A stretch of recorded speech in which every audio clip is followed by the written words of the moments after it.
Hello everyone, कैसे हैं आप सभी। उम्मीद करती हूँ आप सभी बिल्कुल स्वस्थ होंगे। जैसा कि आज आप देख पा रहे हैं स्क्रीन पे, आज हम आपके लिए प्रैक्टिस क्वेश्चंस लेकर आए हैं। एक प्रैक्टिस क्वेश्चन पहले भी हमने किए हुए थे, इसीलिए यहाँ पे प्रैक्टिस क्वेश्चन पार्ट 2 लिखा हुआ है। ठीक है, तो अभी हमने जितना भी आज तक सीखा है, जितने लेक्चर्स में हम उनकी प्रैक्टिस करेंगे कि किस टाइप से, किस तरह से क्वेश्चंस आपके एग्जाम्स में आएंगे और आप उन्हें एलिमिनेट करके ऑप्शंस को करेक्ट आंसर्स तक पहुंचेंगे। ठीक है, तो बिल्कुल एक रेडी हो जाइए नए जोश के साथ, ठीक है, तैयारी के साथ। और आज हम अपनी नॉलेज चेक करेंगे कि इतने दिन से जो कुछ भी हमने सीखा है वो सही सीखा है कि नहीं। ठीक है, तो एक बार बिल्कुल सब ज्वाइन हो जाइए, फिर स्टार्ट करते हैं आज की क्लास। बिल्कुल बिल्कुल बिल्कुल, ठीक है, एक बार आ जाइए, सभी जुड़ जाइए।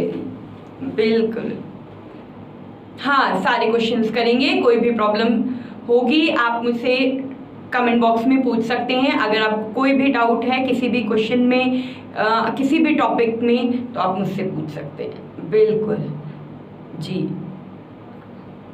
बिल्कुल। अगर आपने सारे लेक्चर अच्छे से देख लिए तो 100% आप गारंटी है कि क्वेश्चन पेपर आपका सारा यहीं से ही आएगा और आप उसे अच्छे से अटेम्प्ट कर पाएंगे।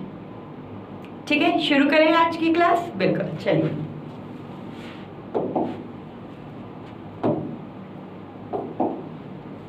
चलिए, आपकी स्क्रीन पे सबसे पहले क्वेश्चन आया है, what is the brain of computer. ठीक, बताइए। हिंदी में भी लिखा है। मैंने आपसे लास्ट लेक्चर में प्रॉमिस किया था कि हम हिंदी और इंग्लिश दोनों में क्वेश्चंस करेंगे। दोनों में क्वेश्चंस मैं आपके लिए लेके आऊंगी। तो देखिए, मैं ले आई हूँ ऑप्शन। देखिए, मॉनिटर को हिंदी में भी मॉनिटर कहते हैं, माउस को माउस, सीपीयू को सीपीयू, कीबोर्ड को कीबोर्ड। तो ऑप्शंस इंग्लिश में ही है, बट जो क्वेश्चन है आपका मेन वो हिंदी में है। ठीक है, तो what is the brain of the computer, यानी कि कंप्यूटर का मस्तिष्क क्या होता है। मैंने आपको बताया था कि ये ह्यूमन है। ठीक है, ये क्या है, ह्यूमन है। ठीक है, और ये ह्यूमन का ब्रेन है। ठीक है, इसी तरह से ब्रेन क्या करता है बताइए। ब्रेन ही तो हमें बताता है ना, वैसे ही हमारी बॉडी रिएक्ट करती है। तो यानी कि सब कुछ कैसे होता है, ब्रेन से होता है। तो इसी तरीके से जब कीबोर्ड की हेल्प से हम कुछ लिखते हैं, वो डेटा किसके पास जाता है, वो हमारे ब्रेन के पास जाता है। और ब्रेन हमारा क्या होता है, सीपीयू। ठीक है, तो आंसर तक हम पहुंच गए। बिल्कुल, तो इसका सही आंसर है CPU. CPU is the brain of the computer. ठीक है, चलिए नेक्स्ट क्वेश्चन है आपकी स्क्रीन पर। क्वेश्चन रीड करिए। Which part of the computer performs calculation and logical operation. कौन सी ऐसी कैलकुलेशंस है जो आपकी लॉजिकल कैलकुलेशन परफॉर्म करती है। कंप्यूटर का कौन सा भाग गणना और तार्किक संचालन करता है। Which part of the computer perform calculations and logical operation. तो डेफिनेटली आपको आंसर बताइए। एएलयू। एएलयू का फुल फॉर्म क्या होता है, अर्थ मैटिक लॉजिक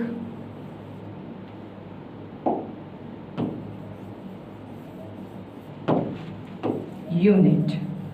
ठीक है, सीयू का फुल फॉर्म कंट्रोल यूनिट। आपको ये फुल फॉर्म्स याद होनी चाहिए। रैम, रैंडम एक्सेस मेमोरी, रोम रीड ओनली मेमोरी। ठीक है, क्लियर है। तो आंसर क्या हुआ, एएलयू जो है, यानी कि जो हमारी अर्थमेटिक लॉजिक यूनिट है, ये हमारी कैलकुलेशन करने में, गणना करने में, तार्किक संचालन में मदद करती है। इसको हम डिटेल्स में आगे एक लेक्चर में कर देंगे, लेकिन उससे पहले आपको यहाँ पे एक छोटी सी बात बता देती हूँ कि जो हमारा सीपीयू है वो 3 तरीके से वर्क करता है। कितने तरीके से वर्क करता है? 3 तरीके से करता है। वो 3 तरीके क्या है? सबसे पहले एक आता है आपका ALU, ठीक है, CU और MU, यानी कि जो कैलकुलेशन का काम करता है, अर्थमेटिक लॉजिक यूनिट। तो अर्थमेटिक मतलब जो आपकी सिंपल कैलकुलेशन हो गई, like plus minus multiplication division, ठीक है, जो आपकी नॉर्मल हो गई वो अर्थमेटिक कैलकुलेशंस के अंदर आती हैं। लॉजिकल के अंदर, जिसके अंदर आपको कोई भी लॉजिक लगाना पड़ता है, जैसे एक्सपोनेंटेशन हो गई, ऐसे बहुत सारी आपकी लॉजिकल कैलकुलेशंस होती हैं जिनमें हम लॉजिक का यूज करते हैं, अपना ब्रेन यूज करते हैं, वो हो गई हमारी लॉजिक। तो बेसिकली सीपीयू जो है हमारी 2 तरीके से कैलकुलेशन करता है, एक अर्थमेटिक और एक लॉजिक, ठीक है। कंट्रोल यूनिट का काम होता है कि सारे कंप्यूटर के जितने भी कंपोनेंट्स हैं सब में बैलेंस बैठाए, सबको कंट्रोल करने का काम, ठीक है, वो सीयू का होता है। सीयू हमारा कंट्रोल यूनिट। नेक्स्ट आ जाता है हमारा मेमोरी यूनिट, एमयू, यानी कि कंप्यूटर में जो भी आप चीजें डेटा अपना स्टोर करते हो वो कहाँ जाके सेव होता है? वो कंप्यूटर की मेमोरी में सेव होती हैं वो सारी चीजें। तो इस तरीके से कंप्यूटर 3 फॉर्म में यहाँ पे वर्क करता है, ठीक है। कॉन्सेप्ट क्लियर है आपको? बिल्कुल। चलिए नेक्स्ट क्वेश्चन की तरफ बढ़ते हैं। Who is known as the father of computer? Computer का जनक किसे कहते हैं? ये तो आप बताइए मुझे, कंप्यूटर का जनक किसे कहते हैं? एलन ट्यूरिंग को? नहीं, Charles Babbage is the father of computer. Alan Turing जो है ये हमारे मॉडर्न फादर ऑफ कंप्यूटर है। क्या है? Modern father of computer. Clear है? So your correct answer is Charles Babbage. Clear? चलिए आगे बढ़ते हैं। नेक्स्ट क्वेश्चन ये रहा आपकी स्क्रीन पर। In which generation were micro processor introduce? कौन सी जनरेशन में, कौन सी पीढ़ी में माइक्रो प्रोसेसर का उपयोग शुरू हुआ था? तो बताइए। फर्स्ट जनरेशन में एलिमिनेट करना, जैसे कि मैंने आपको स्टार्टिंग में ही कहा था कि आपको आंसर्स को एलिमिनेट करना आना चाहिए, ऑप्शंस को, ठीक है। तो फर्स्ट जनरेशन में क्या बना था हमारा? वैक्यूम ट्यूब, ठीक है। सेकंड में क्या बना था? ट्रांजिस्टर। थर्ड में क्या बना था? आईसी। और फोर्थ में माइक्रो प्रोसेसर। क्लियर है? So what will be the correct answer? Fourth generation जो है वो हमारा सही जवाब है। तो देख रहे हैं किस तरह से आपको आंसर्स को अपने एलिमिनेट करना है। नेक्स्ट क्वेश्चन ये रहा आपकी स्क्रीन पर। Vacuum tubes were used in which generation of computer? किस पीढ़ी के कंप्यूटरों में वैक्यूम ट्यूब का उपयोग किया गया था? अभी देखिए हमने इससे पहले ही जस्ट फोर्थ क्वेश्चन जो है वो हमने किया है। तो बताइए इसका आंसर क्या होगा? बिल्कुल बताइए। बिल्कुल, इसका करेक्ट आंसर है फर्स्ट जनरेशन में हमने वैक्यूम ट्यूब का यूज किया था। नेक्स्ट क्वेश्चन आ जाता है, which of the following is not an input device? अब देखिए इसमें जो आपको मेन याद रखने की बात है, नॉट, ठीक है। अगर आपने देख लिया इनपुट डिवाइस कौन सी है और आप इनपुट डिवाइस को करेक्ट कर दोगे, बट जो मेन चीज है वो यहाँ पे ये देखनी है कि कौन सा नहीं है, ठीक है, यानी कि इनमें से इनपुट डिवाइस कौन सी नहीं। कीबोर्ड से हम डेटा इनपुट करते, टाइप करते, तभी तो स्क्रीन पर दिखता है, तो डेफिनेटली ये इनपुट डिवाइस है। ये क्या है? हमारी इनपुट डिवाइस है। माउस भी हमारी इनपुट डिवाइस है। भाई माउस हमारी पॉइंटिंग डिवाइस है ना, तो उसी को हम स्क्रॉल करते तभी तो हम कहीं डेस्कटॉप पे या कहीं क्लिक कर पाते हैं। फिर स्कैनर क्या करता है? हमारे हार्ड कॉपी को डिजिटल फॉर्म में कन्वर्ट करता है, यानी कि सॉफ्ट कॉपी में कन्वर्ट करने का काम किसका होता है? स्कैनर का होता है। तो स्कैनर क्या हो गई, हमारी इनपुट डिवाइस हो गई। तो लास्ट में ऑप्शन क्या बचा, मॉनिटर। मॉनिटर हमारी आउटपुट डिवाइस है, क्योंकि मॉनिटर की ही स्क्रीन पर ही तो हम अपना आंसर देख पाते हैं। ठीक है, आ गए यहां तक। चलिए नेक्स्ट क्वेश्चन पे आते हैं। Which device is use to print on a paper? कौन सी ऐसी डिवाइस है जिसका इस्तेमाल कागज को प्रिंट करने के लिए किया जाता है? तो बताइए, monitor, printer, speaker, CPU. Monitor का काम किस लिए होता है, डिस्प्ले करने के लिए डेटा को, ठीक है। स्पीकर साउंड, सीपीयू क्या है, ये तो हमारा प्रोसेस है, प्रोसेसिंग डिवाइस है, प्रोसेस का काम करता है। तो और प्रिंटिंग का काम कौन करता है, प्रिंटर करता है। तो इसका करेक्ट आंसर क्या हुआ, प्रिंटर। ठीक है, तो इस तरीके से आप देख रहे हैं कि किस तरह से मैं ऑप्शंस को एलिमिनेट कर रही हूं। तो सेम वैसे ही आपको यहाँ पे ये ट्रिक सीखनी है कि किस तरह से हम ऑप्शंस को एलिमिनेट करके उसके आंसर तक पहुंच सकते हैं। चलिए नेक्स्ट क्वेश्चन की तरफ प्रोसीड करेंगे। नेक्स्ट क्वेश्चन है आपकी स्क्रीन पर, the standard pointing device used in a graphical user environment. Graphical user interface में प्रयुक्त मानक पॉइंटिंग डिवाइस क्या होती है? आपको पता है पॉइंटिंग डिवाइस हर वो डिवाइस होती है जिससे हम डेटा को इनपुट कर पाते हैं।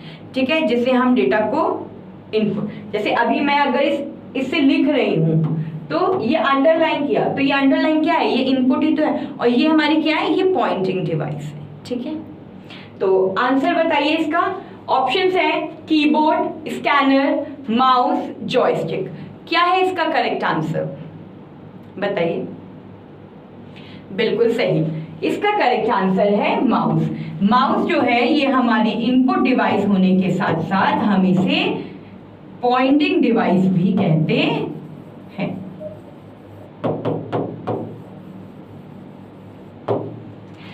बिल्कुल बिल्कुल बिल्कुल, आज मैं बहुत सारे आपके लिए क्वेश्चंस लाई हूं जिससे आप अपनी नॉलेज को चेक कर पाएंगे। हाँ, मजा आ रहा है, बिल्कुल बिल्कुल। आगे देखिए ऐसे ही और बहुत सारे, अभी तो सिंपल से स्टार्ट किया, अभी देखिए थोड़ा थोड़ा डिफिकल्ट स्टार्ट होगा। ठीक है, चलिए नेक्स्ट क्वेश्चन ये रहा आपकी स्क्रीन पर। Which of the following is system software? इनमें से कौन सा आपका सिस्टम सॉफ्टवेयर है? MS word, Photoshop, Windows OS, tally, इनमें से क्या आपका सिस्टम सॉफ्टवेयर? अगर मैं बात करती हूँ MS वर्ड की, MS वर्ड एक एप्लीकेशन है, तो डेफिनेटली ये एप्लीकेशन सॉफ्टवेयर हुआ।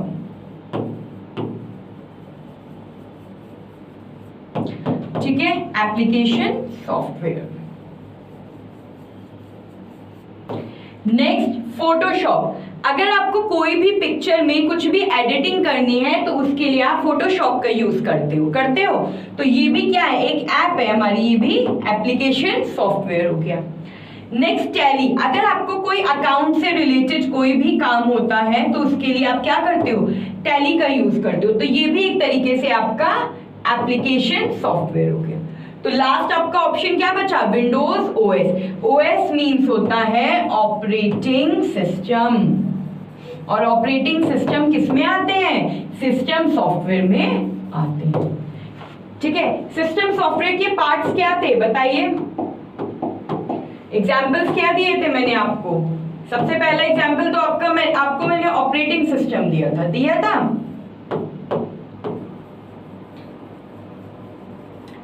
नेक्स्ट आपको दिया था ट्रांसलेटर, जिसमें आपके कंपाइलर, इंटरप्रेटर, ठीक है, इस तरीके से और भी बहुत सारे हमारे एग्जाम्पल्स आए थे। ठीक है, नेक्स्ट क्वेश्चन है आपकी स्क्रीन पर, which type of software is MS excel? MS excel एक किस प्रकार का सॉफ्टवेयर है? ऑपरेटिंग सिस्टम है क्या MS एक्सेल? नहीं, अभी तो हमने MS एक्सेल की बात की कि यहाँ पे कोई भी मैंने MS एक्सेल लिखा है, नहीं, ये हमारा ऑपरेटिंग सिस्टम नहीं। ऑपरेटिंग सिस्टम हमारे क्या होते हैं, ऑपरेटिंग सिस्टम तो हमारे लाइनेक्स, यूनिक्स, मैकओएस, विंडोज, ये क्या है? ये सब हमारे ऑपरेटिंग सिस्टम्स होते हैं। ठीक है, सिस्टम सॉफ्टवेयर की बात करें, अभी हमने पढ़ा है क्या होते हैं? कंपाइलर, इंटरप्रेटर, ठीक है, OS operating system, translator, assembler, ये सब क्या है? हमारे सिस्टम सॉफ्टवेयर है। कंपाइलर, ये तो खुद ही एक सिस्टम सॉफ्टवेयर का पार्ट है। तो एमएस एक्सेल क्या है? एमएस एक्सेल एक एप्लीकेशन सॉफ्टवेयर है। ये एक तरीके की ऐप है जिसपे हम, या ये एमएस एक्सेल जो है ये माइक्रोसॉफ्ट एक्सेल है, ये माइक्रोसॉफ्ट फैमिली का पार्ट है। और इसमें हमें अगर कोई भी टैबुलर डेटा बनाना होता है, कोई कैलकुलेशन करनी होती है, तो हम उसके लिए एक्सेल का यूज करते हैं। आप कंपनीज वगैरह में देखेंगे जो डेटा प्रिपेयर होता है वो एक्सेल पे होता है। इसमें आप पाइवट टेबल, वी लुकअप, ये सब लगा करके अपने डेटा को ईजी बना सकते हैं। और वैसे भी आजकल तो एक्सेल एआई के थ्रू ऑपरेट हो रहा है, राइट? तो बेसिकली हम कह सकते हैं कि एक्सेल जो है वो एक एप्लीकेशन सॉफ्टवेयर है। आ जाइए नेक्स्ट क्वेश्चन पे। What is the full form of GUI? GUI का पूरा नाम क्या है? जीयूआई का पूरा नाम graphical unique interface, general user interface, graphical user interface, या फिर ग्लोबल यूजर इंटरफेस।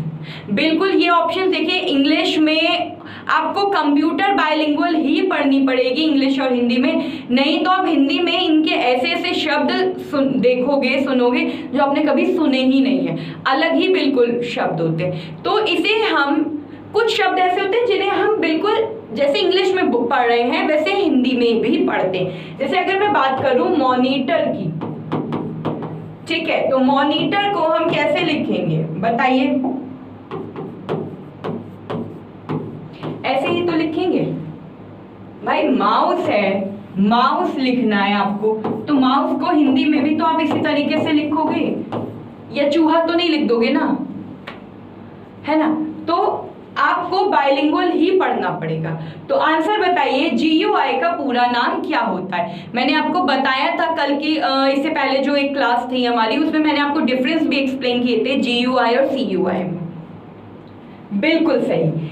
क्या है इसका full form? Graphical user interface. Graphical user interface इसका पूरा नाम है। चलिए आते हैं नेक्स्ट क्वेश्चन की तरफ, जो कि है which of the following is not a component of computer system? निम्नलिखित में से कौन कंप्यूटर प्रणाली का हिस्सा नहीं है? इसका जवाब आप खुद मुझे दोगे, बताओ क्या होगा इसका आंसर? बताइए।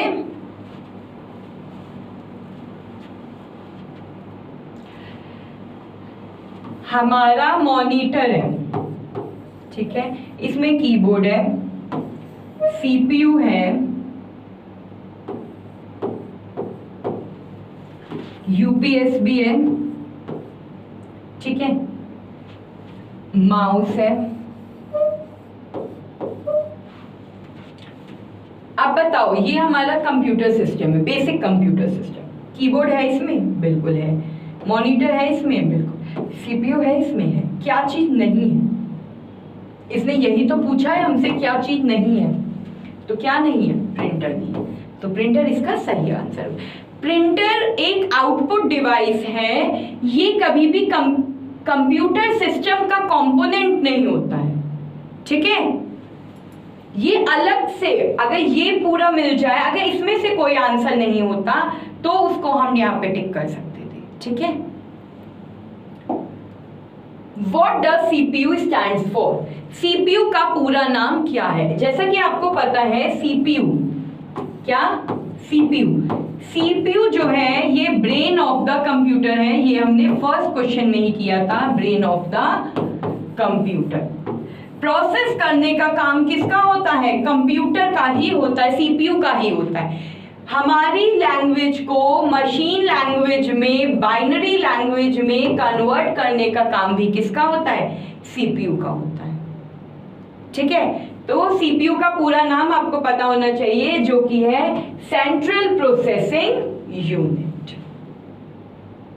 क्लियर है? हाँ, ये देखिए, ये बिल्कुल बिल्कुल ये दोनों ऑप्शन आपके सेम हो गए हैं, central processing unit, central processing unit. आप इनमें से कोई भी आंसर टिक कर सकते हैं, बट बेसिकली इसका जो फुल फॉर्म होता है सेंट्रल प्रोसेसिंग यूनिट ही होता है। ठीक है, क्लियर है यहाँ तक? कई बार इसमें स्पेलिंग एरर भी दे देता है, तो बहुत ध्यान से करिएगा। आ जाइए नेक्स्ट क्वेश्चन पे। Which device is used to input data into a computer? ऐसी कौन सी डिवाइस है जो आपके डेटा को, कंप्यूटर में डेटा को इनपुट करने के काम में आती है? मॉनिटर, मॉनिटर इनपुट तो है नहीं, मॉनिटर क्या है? हमारी आउटपुट डिवाइस। प्रिंटर क्या है? ये तो सॉफ्ट कॉपी को हार्ड कॉपी में कन्वर्ट करती है, आउटपुट डिवाइस है। स्पीकर, ये तो साउंड हमें देती है, ये क्या हो गई? Output device. ठीक है, तो इनपुट डिवाइस क्या है? कीबोर्ड है। कीबोर्ड, अगर आपको कुछ भी लिखना होता है, if you want to write something, so for that you will use keyboard. ठीक है, हमें कुछ भी टाइप करना होता है, अपनी कंप्यूटर की स्क्रीन पर देखना होता है, मॉनिटर की स्क्रीन पर, तो उसको टाइप करते हैं और हम कीबोर्ड की हेल्प से टाइप करते हैं, और वो चीज हमारी मॉनिटर की स्क्रीन पर डिस्प्ले होती है। तो यानी कि बाहर से चीजें कंप्यूटर में डालना किससे डालते हैं? कीबोर्ड की हेल्प। क्लियर है यहाँ तक? ठीक है, आगे बढ़ते हैं। नेक्स्ट क्वेश्चन है आपकी स्क्रीन पर, what does MICR stand for? MICR का पूरा नाम क्या है? Magnetic ink character recognization, magnetic input character reader, magnetic ink code reader, या नन ऑफ द अबव? यानी कि इनमें से कोई नहीं, इनमें से कोई नहीं। बताइए इसका आंसर। ये मैं पढ़ा चुकी हूं 3rd या 4th लेक्चर में आपके। आंसर है इसका मैग्नेटिक इंक कैरेक्टर रिकॉग्नाइजेशन। इसको रिकॉग्निशन को हम यहाँ पे रीडर भी कह सकते हैं। ठीक है, दोनों ही आंसर, अगर दोनों ही ऑप्शन में से कोई भी एक ऑप्शन हो तो आप उसे सही कर सकते हैं। आपका करेक्ट आंसर है मैग्नेटिक इंक कैरेक्टर रीडर या रिकॉग्निशन। ठीक है, नेक्स्ट आंसर क्वेश्चन है, what does the term byte refer to? Byte शब्द से क्या तात्पर्य? क्या ये एक यूनिक डेटा है स्टोरेज के लिए? क्या ये एक प्रोसेसर है? क्या ये एक प्रोग्रामिंग लैंग्वेज है? या फिर ये एक इनपुट डिवाइस है? प्रोसेसर, प्रोसेसर कौन है? प्रोसेसर तो हमारा सीपीयू है। प्रोग्रामिंग लैंग्वेज, क्या ये सी है, C++ है, क्या ये पाइथन है, क्या ये जावा है, क्या ये HTML, ये क्या है? इनमें से तो कोई नहीं। A type of input devices, scanner, keyboard, joystick, microphone, क्या है ये? इनमें से कुछ भी नहीं। ठीक है, तो ये क्या है? ये यूनिट है। बाइट जो है ये आपकी एक यूनिट है जो कि डेटा स्टोर करने के लिए यूज में आती है। ठीक है, तो आपका करेक्ट आंसर है ए। नेक्स्ट क्वेश्चन पे आते हैं, what was the primary function of the mark 1? Mark 1 का क्या काम है? बताइए, मैंने कैलकुलेशन आपको बहुत अच्छे से एक्सप्लेन की है, सारी इनैक, इडवैक, यूनिवैक, मार्क 1 सारी आपको एक्सप्लेन की है। तो इसका आंसर बताइए, मार्क 1 का क्या काम होता है? To perform arithmetic calculation for the US army, to control aircraft navigation system, to perform automatic sequence controlled calculation, या फिर to process census data। बताइए इसका आंसर क्या होगा? बिल्कुल सोचिए सोचिए। टू इसका करेक्ट आंसर है to perform arithmetic calculation. Arithmetic calculation यानी जो हमारी सिंपल कैलकुलेशंस हैं उनको, जो हमारी विदाउट लॉजिकल थिंकिंग के होती हैं, तो उनको परफॉर्म करना, उनको करने का काम किसके लिए? US आर्मी के लिए। तो a is the correct answer.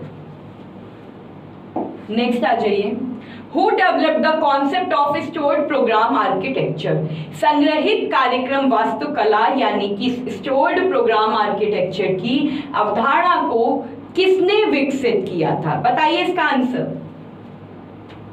मैंने आपको बताया था जो सबसे पहले स्टोर्ड प्रोग्राम दिया था का कॉन्सेप्ट दिया था वो किसने दिया था? क्या चार्ल्स बेबेज ने दिया था? चार्ल्स बेबेज तो फादर ऑफ कंप्यूटर है, इन्होंने एनालिटिकल डिफरेंस इंजन पे वर्क किया था। एलन ट्यूरिंग जो है ये फादर ऑफ मॉडर्न कंप्यूटर है, इन्होंने क्या किया था? अपने ही नाम से ट्यूरिंग अपनी मशीन बनाई थी जिन्हें अपना ही नचे से नाम दे दिया था ट्यूरिंग मशीन का। ठीक है, बिल गेट्स आपको पता ही है। तो लास्ट में ऑप्शन क्या बचा? John von Neumann. ठीक है, तो ये आपका करेक्ट आंसर है, इन्होंने ही सबसे पहले स्टोर्ड प्रोग्राम आर्किटेक्ट का कॉन्सेप्ट दिया था। चलिए आगे बढ़ते हैं।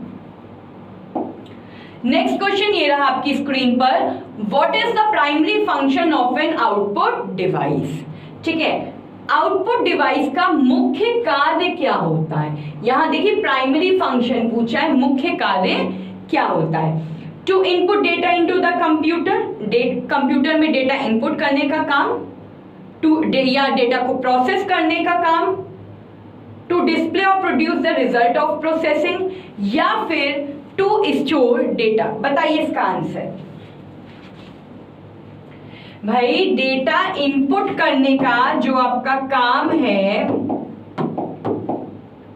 वो किसका है? कीबोर्ड का, माउस का, स्कैनर, जॉयस्टिक और भी बहुत सारी हमारी जो इनपुट डिवाइस है उनका काम है डेटा कंप्यूटर में डालने का। प्रोसेस करने का काम किसका है? सीपीयू का। डेटा स्टोर किसका काम होता है? इस डेटा स्टोर करने, डेटा हम कहाँ पे? स्टोरेज डिवाइसेस में करते हैं ना। किस में करते हैं? Storage devices. स्टोरेज डिवाइसेस हमारी क्या होती हैं? बिल्कुल पेन ड्राइव होती है, पेन ड्राइव हो गई आपकी, सीडी होगी, डीवीडी होगी, ब्लूरे डिस्क होगी, बहुत सारी आपकी पेन ड्राइव, हार्ड डिस्क होगी, ये सारी आपकी डेटा स्टोर करती हैं। तो लास्ट में हम ऑप्शन पे पहुंच ही चुके हैं आंसर पे, टू डिस्प्ले और produce the result of processing. Process होने के बाद रिजल्ट हमें कहाँ मिलता है? मैंने आपको आईपीओ साइकिल के बारे में बताया हुआ था कि पहले हम कीबोर्ड के थ्रू डेटा इनपुट करते हैं, सीपीयू के थ्रू डेटा प्रोसेस करते हैं और फिर कंप्यूटर की स्क्रीन पर हमें डेटा दिख जाता है। तो यानी कि ये हमारा आउटपुट है। तो टू डिस्प्ले यानी कि कहाँ पे हमें डेटा दिख रहा है? यहाँ पे डिस्प्ले हो रहा है ना। तो डेटा को, आंसर को, रिजल्ट को डिस्प्ले करने का काम किसका होता है? आउटपुट डिवाइस का होता है। तो यही इसका मुख्य कार्य है। तो answer c, option c is the correct answer of it. चलिए आगे बढ़ते हैं क्वेश्चन नंबर 20 पे। Who were the inventors of ENIAC? ENIAC के आविष्कारक कौन थे? बताइए। John von Neumann Alan Turing, J Presper Eckert and John Mauchly, Charles Babbage and Ada Lovelace, Bill Gates and Steve jobs.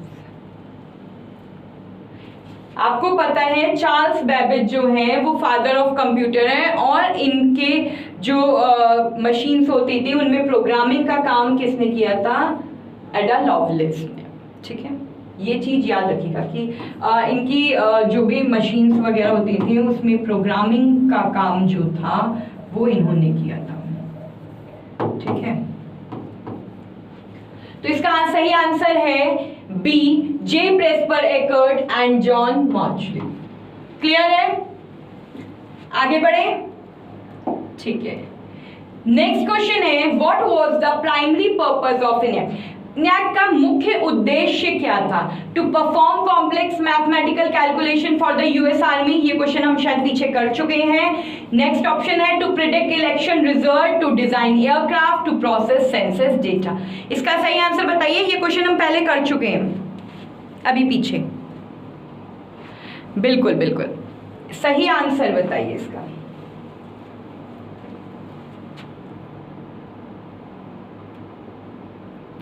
बिल्कुल इसका सही आंसर है to perform complex mathematical calculation for the US army. आप चाहें तो screenshot दे सकते हैं, आप चाहें तो नोट कर सकते हैं, जैसे भी आपको। अगर आप स्क्रीनशॉट ले रहे हैं तो बिल्कुल आप स्क्रीनशॉट ले लीजिए, फिर जब आपको टाइम मिले आप इनको एक बार लिख लीजिएगा, तो ये आपके माइंड में सेट हो जाएंगे। ठीक है, क्लियर है यहाँ तक? ठीक है, आगे बढ़ते हैं। नेक्स्ट क्वेश्चन है, what was a significant feature of इडवैक? इडवैक की एक महत्वपूर्ण विशेषता बताइए। इडवैक की महत्वपूर्ण विशेषता बताइए क्या होगी? आपका ऑप्शन है, it was the first computer to use vacuum tubes, it was the first computer to use a stored program architect, it was the first computer to use punch cards, it was the first computer to use magnetic tapes। इसका answer बताइए। बताइए, अभी मैंने इसमें पीछे बात भी की थी आपसे।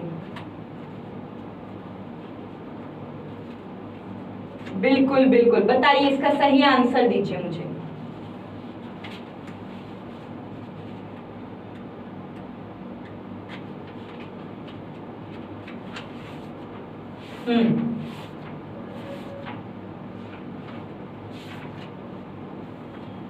अच्छा चलिए, इडवैक का मुझे फुल फॉर्म बता दो।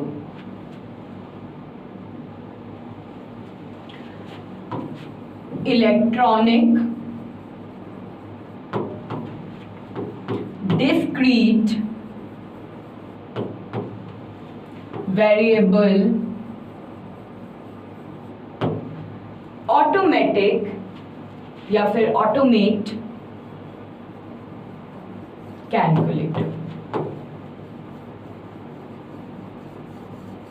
ठीक है, तो बिल्कुल इडवैक ही ऐसा इडवैक एक ऐसा प्रोग्राम था, एक ऐसा फर्स्ट कंप्यूटर था जो प्रोग्राम को स्टोर करने के काम में आता था। तो बी जो है वो इसका करेक्ट आंसर है। नेक्स्ट आते हैं, विच generation of computer used integrated circuit? कौन से जनरेशन में इंटीग्रेटेड सर्किट का यूज किया गया था? फर्स्ट जनरेशन में क्या हुआ था? दोबारा से यही क्वेश्चन ऐसे ही दूसरे फॉर्म में फ्रेम होके आ गया है दूसरी जनरेशन का, जो कि है आपका वैक्यूम ट्यूब। सेकेंड में ट्रांजिस्टर, ठीक है, थर्ड आईसी एंड फोर्थ है आपका माइक्रो प्रोसेसर।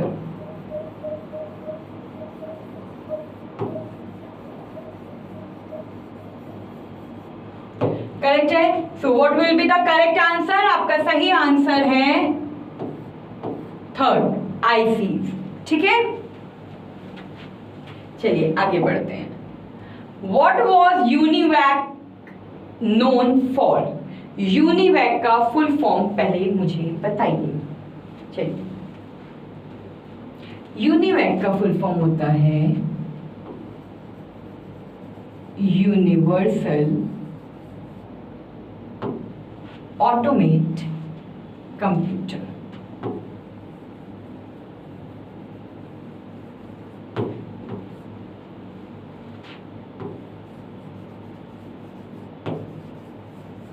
ठीक है, बताइए इसको किस चीज के लिए जाना जाता है, इसका काम क्या है, ये किस तरह से वर्क करता है? तो it was the first computer to use transistor. क्या ये एक ऐसा कंप्यूटर है जिसने सबसे पहले ट्रांजिस्टर का यूज किया था? क्या ये ऐसा पहला कंप्यूटर है जिसने सबसे पहले इंटीग्रेटेड सर्किट का यूज किया था? या फिर ये एक जनरल पर्पस कंप्यूटर है, इलेक्ट्रॉनिक कंप्यूटर है? ठीक है, या फिर ये एक ऐसा फर्स्ट कंप्यूटर है जिसने सबसे पहले पंच कार्ड का यूज किया था? बताइए क्या है इसका आंसर? बिल्कुल सोचिए, आराम से सोचिए, अपना समय लीजिए, कोई दिक्कत नहीं है मुझे। सोचिए, मैं आपको पूरा टाइम दे रही हूं, सोचिए इसका आंसर क्या होगा? नहीं याद आ रहा? ये यूनिवैक जो है, ये first general purpose electronic computer आपका है। ठीक है, so c is the correct option, third वाला जो है आपका करेक्ट ऑप्शन है। नेक्स्ट क्वेश्चन की तरफ हम मूव कर चुके हैं। क्वेश्चन आपकी स्क्रीन पर है, रीड करिए, बिल्कुल रीड करिए, आराम से रीड करिए, कोई दिक्कत नहीं है, रीड करिए। क्वेश्चन है आपका, which of the following is true about a compiler. Compiler के बारे में क्या बात ट्रू है? कंपाइलर क्या लाइन बाय लाइन आपके सोर्स कोड को एग्जीक्यूट करता है, ट्रांसलेट करता है आपके इंटायर प्रोग्राम को एक ही बारे में, या फिर act as a debugger work करता है, या यूज्ड ओनली इन वर्ड? आपको पता है इसका तो कोई मतलब ही नहीं है, क्योंकि ये एक एप्लीकेशन सॉफ्टवेयर है। ठीक है,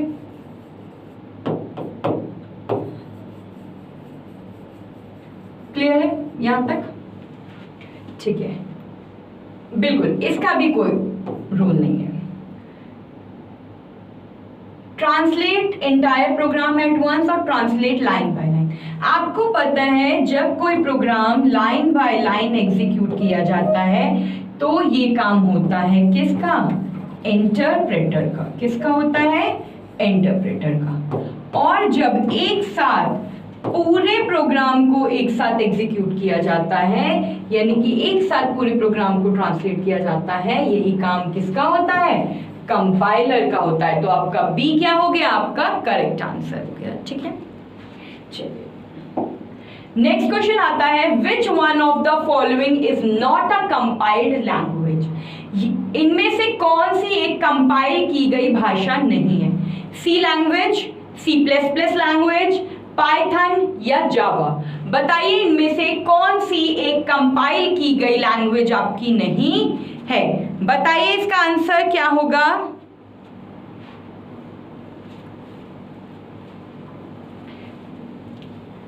पाइथन। पाइथन जो है ये आपकी हाई प्रोग्रामिंग लैंग्वेज है। क्या है? High programming language.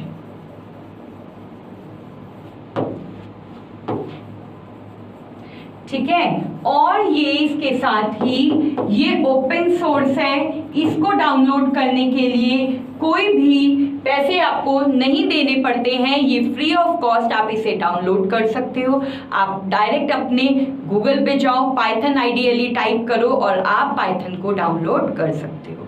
ठीक है, बिल्कुल। और पाइथन एक नॉर्मल इंग्लिश लैंग्वेज में होता है, इसीलिए इसे समझना बहुत इजी हमारे लिए होता है। ठीक है, तो पाइथन जो है वो इसका करेक्ट आंसर है।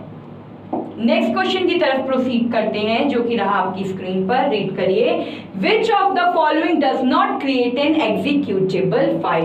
निम्न में से कौन एक निष्पादन योग्य फाइल नहीं बनाता है? क्या कंपाइलर नहीं बनाता, इंटरप्रेटर नहीं बनाता, असेंबलर नहीं बनाता, या लोडर नहीं बनाता? बताइए इसका सही आंसर क्या होगा?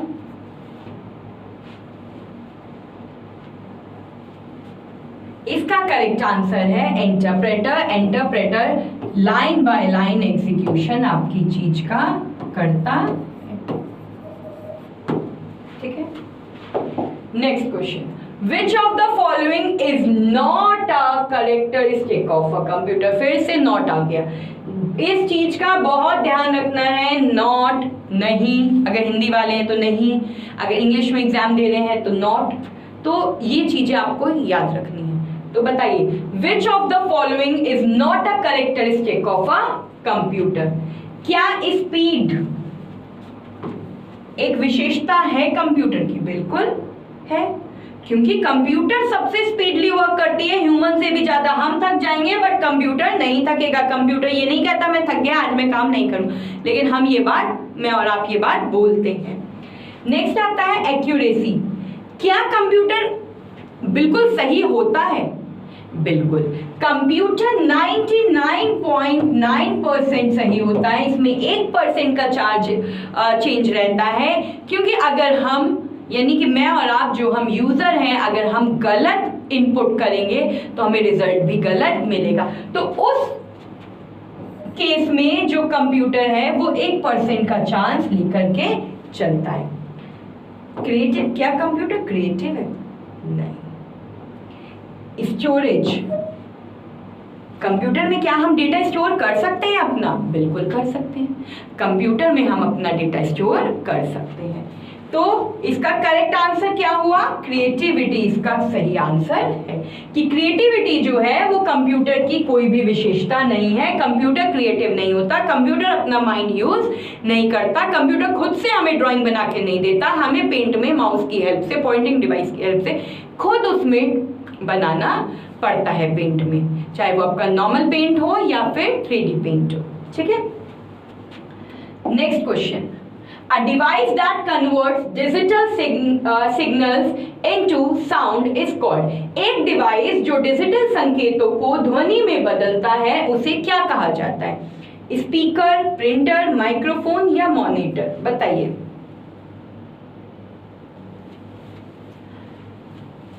मॉनिटर का क्या काम होता है? नीचे से ऊपर चलते हैं। डिस्प्ले करने का काम किसका होता है?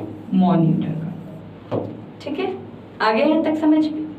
माइक्रोफोन, कॉलर माइक देखिए, अगर मैं अभी माइक का यूज करूं तो मेरी आवाज क्या होगी? उसके अंदर जाएगी। ठीक है, माइक्रोफोन, और तब बाहर आएगी स्पीकर के थ्रू। तो यानी कि माइक्रोफोन का क्या काम होता है? इनपुट का। ठीक है, यानी कि ये ध्वनि में चेंज नहीं कर रहा। ठीक है, माइक्रोफोन यानी कि इनपुट करना वॉइस को।